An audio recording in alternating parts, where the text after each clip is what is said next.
Hello everyone, welcome to medical media tech channel. ఈరోజు మనం తెలుసుకోబోయే టాపిక్ వచ్చేసి ఎలక్ట్రోలైట్ ఇంబ్యాలెన్స్. ఎలక్ట్రోలైట్ ఇంబ్యాలెన్స్ వాటికి ఇంబ్యాలెన్స్ అవ్వడానికి కాజెస్ ఏంటి, అండ్ తర్వాత క్లినికల్ మేనిఫెస్టేషన్స్ ఏంటి, మేనేజ్మెంట్ ఏంటో ఈరోజు మనం తెలుసుకుందాం. ఎలక్ట్రోలైట్ ఇంబ్యాలెన్స్లో ఏంటి ఎలక్ట్రోలైట్స్ వస్తాయని అంటే హైపర్కాల్షిమియా, హైపోకాల్షిమియా, హైపోకెలిమియా అండ్ హైపోనట్రిమియా గురించి తెలుసుకుందాం. ఫస్ట్ వచ్చేసి హైపర్కాల్షిమియా అంటే ఏంటి అని అంటే it is an condition of electrolyte imbalance in which the calcium concentration is higher than the normal కంటే ఎక్కువ ఉంటే హైపర్ కాల్షిమియా అని అంటాం. నార్మల్ రేంజ్ ఏంటి, కాల్షియం రేంజ్ అంటే 9 to 10.5 mg/dl. బ్లడ్ అండ్ సీరంలో 9 to 10.5 mg/dl కంటే హయ్యర్ ఉంటే హైపర్ కాల్షిమియా అని అంటాం. దీంట్లో హైపో అండ్ హైపర్ కాల్షిమియాలో ఈసీజీ చేంజెస్ కూడా ఉంటాయి. దీంట్లో నార్మల్గా PQRS అండ్ T సెగ్మెంట్స్ ఉంటాయి కదా.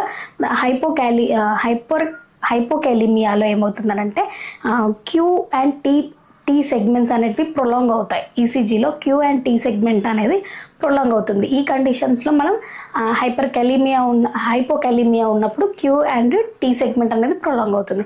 నెక్స్ట్ వచ్చేసి హైపర్కాలిమియా ఉన్నప్పుడు ఏమవుతుందనంటే S అండ్ T సెగ్మెంట్స్ అనేటివి షార్టెన్ అయిపోతాయి హైపర్కాలిమియాలో. ఇది ఈసీజీ చేంజెస్ ఉంటాయి దీంట్లో హైపర్ అండ్ హైపోకాలిమియాలో. నెక్స్ట్ వచ్చేసి దీంట్లో మనం definition, etiological factors, clinical manifestations and management గురించి తెలుసుకుంటాం. దీంట్లో వచ్చేసి నెక్స్ట్ డెఫినేషన్ ఏంటి, it is a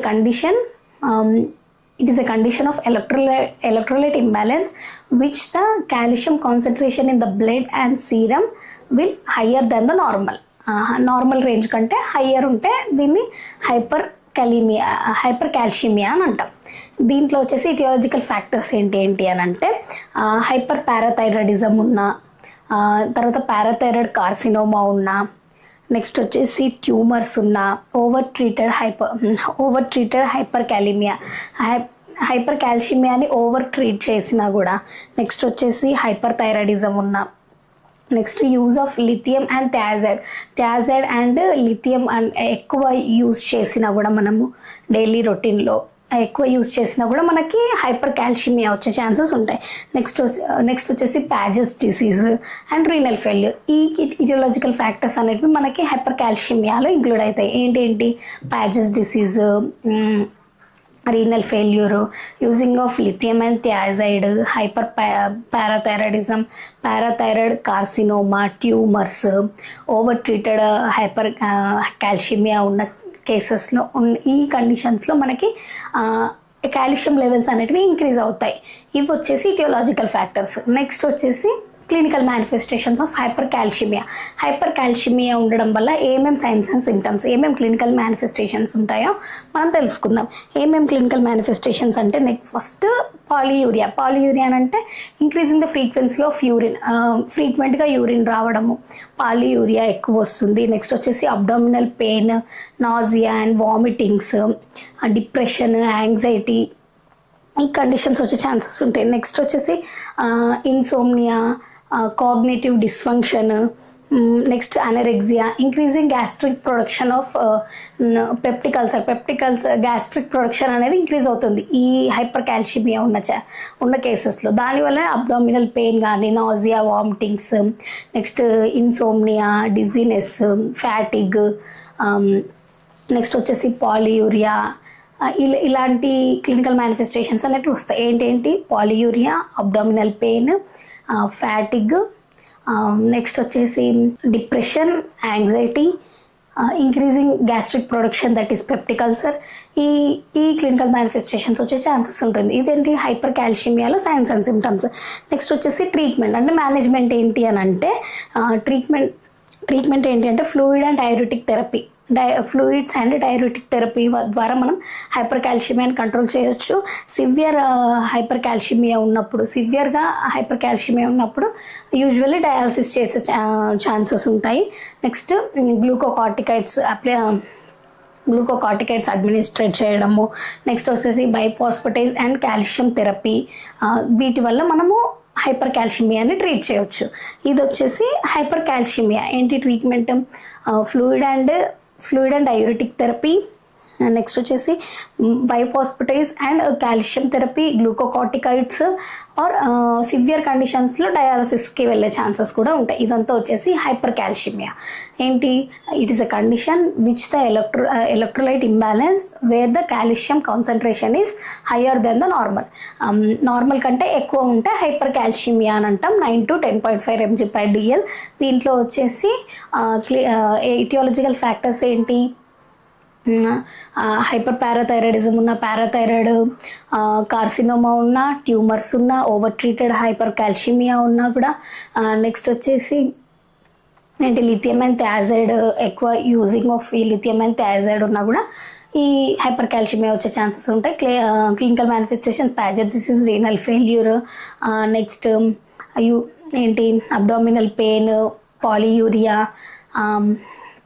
nausea and vomiting, ఈ క్లినికల్ మేనిఫెస్టేషన్స్ వచ్చే ఛాన్సెస్ ఉంటుంది. ఇది హైపర్ కాల్షిమియా. నెక్స్ట్ వచ్చేసి హైపోకాల్షిమియా. హైపోకాల్షిమియా అంటే ఏంటి? Same definition. The condition in which the condition of electrolyte imbalance which the calcium concentration of blood and serum will decrease అంటే less than the normal. ఇది hyper కాల్షిమియా అంటే higher than the normal కదా. ఇది వచ్చేసి less than the normal ఉంటేనేమో హైపోకాల్షిమియా అని అంటాము. ఇది same normal range 9 to 10.4 mg/dl కంటే లెస్ దెన్ ఉంటే మనం హైపోకాల్షిమియా అని అంటాము.